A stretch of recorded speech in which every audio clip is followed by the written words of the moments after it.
और हमारी सबसे प्रार्थना है, अपने बूढ़े माता पिता की सेवा करो। जो बूढ़े माता पिता का अपमान कर रहे हैं, बूढ़े माता पिता को कष्ट दे रहे, खोपड़ी के बल खड़े होकर तपस्या करो, फिर भी नरक जाओगे। पक्की बात समझ लेना।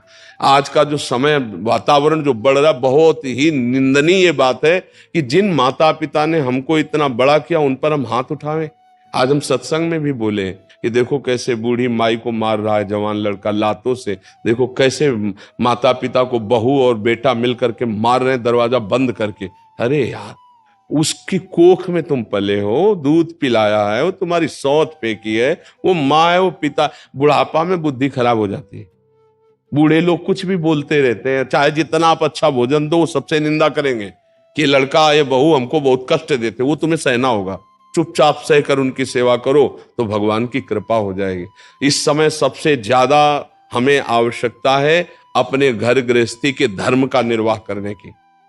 जो गृहस्थी में वो बात अच्छे से समझे। ये जो आज का वातावरण चल रहा है, गृहस्थी का सत्यानाश करने वाला चल गया है। देखो, गृहस्थों में ही तो हम लोग पैदा हुए हैं, गृहस्थों में ही हमारा पोषण हो रहा है, गृहस्थों में बड़े बड़े परमहंस भिक्षा मांगते हैं। आपका गृहस्थ धर्म बेकार तो सब कुछ बेकार हो जाएगा, क्योंकि आपसे ही सब धर्म चल रहे हैं। सारे धर्म आपसे चल रहे हैं, गृहस्थ धर्म से ही सब चल रहे हैं। क्योंकि हम लोग परमहंस संत जन पैदा भी तो गृहस्थों के यहां होते हैं और पलते भी तो गृहस्थों से ही है। अगर आप भ्रष्ट, तो हमारी बुद्धि कहां से भ्रष्ट नहीं हो जाएगी? हमारी बुद्धि भी भ्रष्ट हो जाएगी। इसलिए हमें सबसे बड़ी चिंता हो रही है कि आज हमारी समाज बिगड़ती चली जा रही। सुंदर पति है, स्वस्थ पति है और दूसरे पुरुष से राग कर रही। सुंदर स्त्री है, प्यार करती है, वो दूसरी लड़की से प्यार कर रहा है। अब वो गृहस्थी चल पाएगी?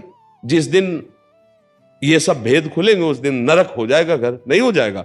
अच्छा, अब वो इतनी आधुनिकता में है बहू कि उसको सास की सोच फेंकने की कहीं भावना ही नहीं है। लड़का इतना आसक्त है बहू पर, वो जो बोल दे वही परमार्थ बुद्धि, वही परमात्मा बुद्धि। अब दोनों मिलकर के वो बूढ़े माता पिता को मार। हम ये नहीं कहते कि माता पिता गलत नहीं, लेकिन उनकी बुद्धि खराब हो गई है। वृद्धावस्था, तुम तो जवान हो, जैसे तुम छोटे थे तो तुम्हारी बुद्धि खराब थी, कहीं सोच कर दिया, कहीं लघुशंका कर दिया। कभी माँ ने तुमको डांटा?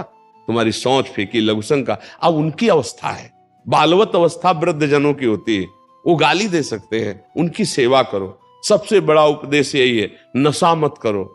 अगर नशा करके जाओगे तो तुम ऐसे अपराध करोगे, घर में आतंक मचाओगे। ये गंदा भोजन मत करो, नहीं बुद्धि भ्रष्ट हो जाएगी। और हाथ जोड़कर प्रार्थना है, सबसे बड़े भगवान, मंदिर जाओ या ना जाओ, अपने माता पिता की सेवा कर लो, भगवान प्रसन्न हो जाएंगे। बूढ़े माता पिता की दुर्दशा देख करके ऐसा लगता है आज हमारी समाज को क्या हो रहा है। अरे ऐसे मार रहे जैसे जानवर को मार रहे हो, बूढ़े माता पिता को। आप लोग तो इस विषय को देखते होंगे, जानते होंगे। तो अब बताओ, हम कौन सा ज्ञान तुम्हें दे दे जिससे तुम्हारे को आत्म शांति हो जाएगी? जब माता पिता भगवान के रूप है, उनका अपमान किया जा रहा है, और मंदिर में जाके तुम जल चढ़ाओ, आरती करो या तुम भोग लगाओ, भगवान लेंगे? वहां बैठे भूखे भगवान बैठे हैं, वहां तुम्हारा इंतजार कर रहे हैं कि मेरा बेटा, और बेटा उनके साथ बर्ताव ऐसा कर रहा है। सबसे ज्यादा समय समाज के सुधार में चरित्र का है।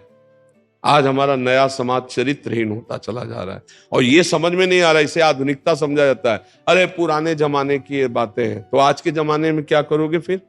ये बेविचार करोगे तो तुम्हें परस्पर प्रेम रहेगा क्या? तुम्हारे सामने पत्नी किसी और तुम कहीं और, तो संतान, फिर परिवार, फिर प्रीति, फिर धर्म, फिर मर्यादा, कुछ नहीं, डोल के भीतर पोल। क्या गृहस्थी धर्म रहेगा, क्या भागवतिक धर्म रहेगा, क्या मर्यादा रहेगी? ये बहुत गलत चल पड़ा है। और कैसे भगवान संभाले? कलयुग का बहुत बड़ा विचित्र रूप ये नाटक फैल गया। ये जो गर्लफ्रेंड बॉयफ्रेंड लिविंग रिलेशन, जो क्या क्या कहते हैं दलित दुराए, ये बहुत बुरी हो गई। देखो, पहले हमने देखा जब तक ब्याह नहीं होता था बच्चे ब्रह्मचर्य रहते, जानते ही नहीं थे संसारिक। अब वो मोबाइल चल गया ना, सब जाने।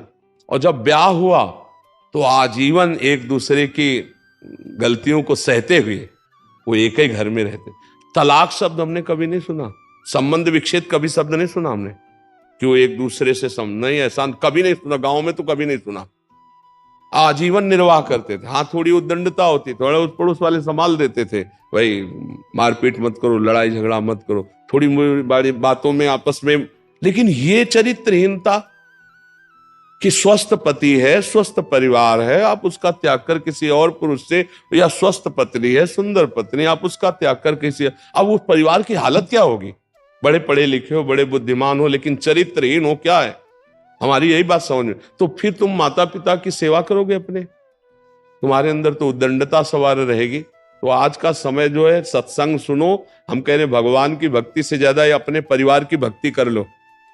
अगर परिवार की सही भक्ति कर लोगे तो भगवान की भक्ति हो जाएगी, क्योंकि परिवार में भगवान ही विराजमान है।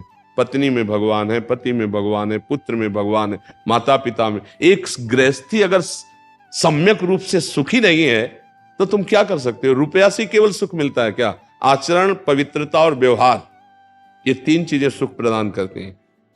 आपका व्यवहार सत्य है, निश्चल है, कपट रहित है, धर्मपूर्वक है, आप पवित्र आचरण वाले हैं, आप बहुत सुंदर गृहस्थ रहेंगे। लेकिन आज हम देख रहे हैं कि गृहस्थी की हालत खराब होती चली जाए।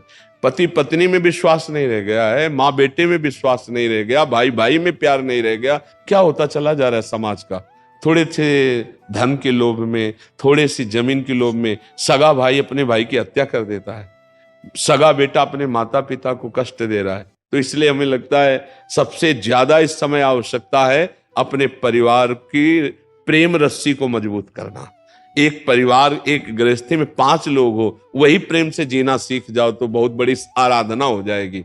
बूढ़ी माँ है, चल नहीं पा रही, उसे लात से मार रहे हो, डंडे से मार रहे हो, यार नरक का भी तो होश रखो कि तुम्हें, तुम्हारी दुर्दशा क्या हो जाए। फिर ऐसे ही लोग जब गाड़ी में बैठ के चलते ना, तो ऊपर से पूरा ट्रक पलटता है उनके ऊपर कि सांस भी ना ले पाओ, वहीं पिचक जाओ। फिर या आग लग जाती, उसी गाड़ी में जल जाते हैं। कर्म न बिगड़ने पाए, हम बार बार सबसे प्रार्थना करते, कोई किसी का सुख दुख देने वाला नहीं, किसी का आशीर्वाद काम नहीं करेगा, तुम्हारे आचरण, तुम्हारे कर्म ही तुमको सुख दुख देंगे। इसलिए भाई अच्छे कर्म करो और अपने बुजुर्गों के कर्मों की तरफ मत देखो। वो बूढ़े हो गए, जैसे बच्चा ऐसे बूढ़ा हो जाता है। बूढ़े की सेवा भगवान की सेवा है। हमें बहुत इस समय तरस आता है जब बूढ़े बूढ़े लोग परेशान घूमते हैं कि हमारे बच्चे ने निकाल दिया, या उनको पीटते। ये आज हम सत्संग में भी इसीलिए बोले और यहां भी बोले, ये बहुत जरूरी है। वो बूढ़े शरीर में सच्चिदानंद भगवान मार के रूप में है। ऐसा मत करो कोई अपने माता पिता के साथ। आपको स्वस्थ किया है, आप लेबरी करके कमाओ, 2 रोटी उनको पवा दो, मारो मत, डंडा मत चलाओ। नहीं तो फिर जब भगवान का डंडा उठेगा तब तुम किसी काम के नहीं रह जाओगे। बात ध्यान रखना, बहुत सावधानी से जी लो। ये मनुष्य जीवन भगवान की कृपा प्राप्त करने के लिए, यदि भगवत प्राप्ति न कर पाए तो अन्य योनियों में जाना पड़ेगा। बहुत दुर्दशा है अन्य योनियों की। देखो जंगल में कांटा लग गया अगर किसी पशु को, पक रहा है, अब वो दवाई तो नहीं हो सकती ना। अच्छा, कोई मांस खाने वाले जीव, जैसे किसी जीव को पकड़ लिए और वो खा रहे हैं, जब तक वो मरेगा नहीं तब तक जिंदा नोच नोच, वो हम ही तुम है। ये सब मन में सोचा करो। पाप कर्म बन गए, ऐसे जीव बन गए, ऐसे कष्ट भोगना पड़ेगा हमको। ये अवसर मिला है कि हम सारे कर्म नष्ट करके भगवान की प्राप्ति कर सकते हैं। इसलिए अच्छे आचरण करो, नाम जप करो, कोई नशा मत करो और बड़े बूढ़ों की सेवा करो। अगर अड़ोस पड़ोस में कोई ऐसा बड़ा बूढ़ा हो कि उसकी सेवा करने वाला ना हो तो थोड़ा समय दे दे। अपने पास पैसे हो तो उनको खान पान की सामग्री अर्पित कर दे। वृद्धों की सेवा से भगवान बहुत प्रसन्न होते हैं। बीमार है, वृद्ध है, ऐसों की जरूर सेवा करे। हम कह रहे हैं और दान पुण्य कहीं मत करो। आस पड़ोस में कोई बूढ़ा हो ना, उसको कपड़े, उसके भोजन, उसकी देख रेख कर लो। और अगर कोई मर रहा हो तो उसके पास जाके राधा राधा चिल्ला दो। उसका कल्याण हो जाएगा तो तुम्हारा कल्याण हो जाए। एक का कल्याण कर दिया तो काम बन जाएगा। मरते समय नारायण बोला ना उस आजा मिलने, तो भगवान के पार्षद आ गए ना। तो ऐसे तुम सुना दो जाके, जैसे कोई मर रहा है, बस वहां गए 2 मिनट में राधा राधा राधा राधा राधा राधा, और बस चले आओ। अगर उसके कान में पड़ गया है तो उसका मंगल हो जाएगा। उसका मंगल होगा तो उसका आपको पुण्य मिलेगा, आपका मंगल हो जाएगा। मनुष्य जीवन में एक दूसरे का हित करने के लिए हमको, पर हित सरिस धर्म नहीं भाई, इससे बड़ा कोई धर्म नहीं। हम अपनी भावना में आज इस बात से दुखी होकर के चर्चा करें कि आज हमारे नौजवान लोग माता पिता का आदर नहीं करते, वृद्धों का आदर नहीं करते। वही धर्म है। इसीलिए तो तुम्हें जवान के हर माता पिता चाहता है कि मेरे एक बच्चा हो जाए, बच्ची हो जाए। किस लिए?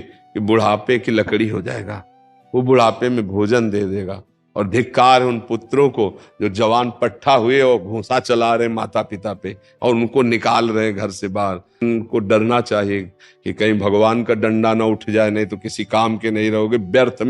व्यर्थ में मनुष्य जीवन नष्ट हो जाता है। इसलिए बहुत सावधान। मनुष्य जीवन का लाभ, आप सत्संग में आए, आप अपने आचरण सुधार लीजिए। आप आचरण सुधार ले, यही आशीर्वाद है। अगर आचरण न सुधरा तो चाहे जितना तुम दे ले बाहर, कोई आशीर्वाद दे कुछ नहीं होने वाला। हमारी बात समझ लेना। तुम्हारे कर्म ही तुमको सुख देंगे, तुम्हारे कर्म ही तुमको देंगे। जैसे तुम यहां आए, तुम्हारे अच्छे कर्म हुए ना, अब इसका परिणाम मिलेगा। अब जो सुन रहे हो, अगर इसको आचरण में उतारो तो इसका और लाभ मिलेगा। जैसे यहां आए हो, आपका काम बन गया तो आपके कर्म ने बनाया। आप संत समागम के लिए आए, आप घंटों खड़े रहे, आप वहां से चिंतन किए कि मैं जा रहा हूं संत दर्शन के लिए, वो सब कर्म बना, वो आपका लाभ देगा, आपको मंगल देगा। उसमें हमारा आशीर्वाद कुछ नहीं, आपका कर्म है। अच्छा, आप यहीं आओ, आप निंदा करने लगो, आप गलत भावना कर लो, तो अभी आपकी हानि शुरू हो जाएगी। क्या हुआ? आपका कर्म बन गया।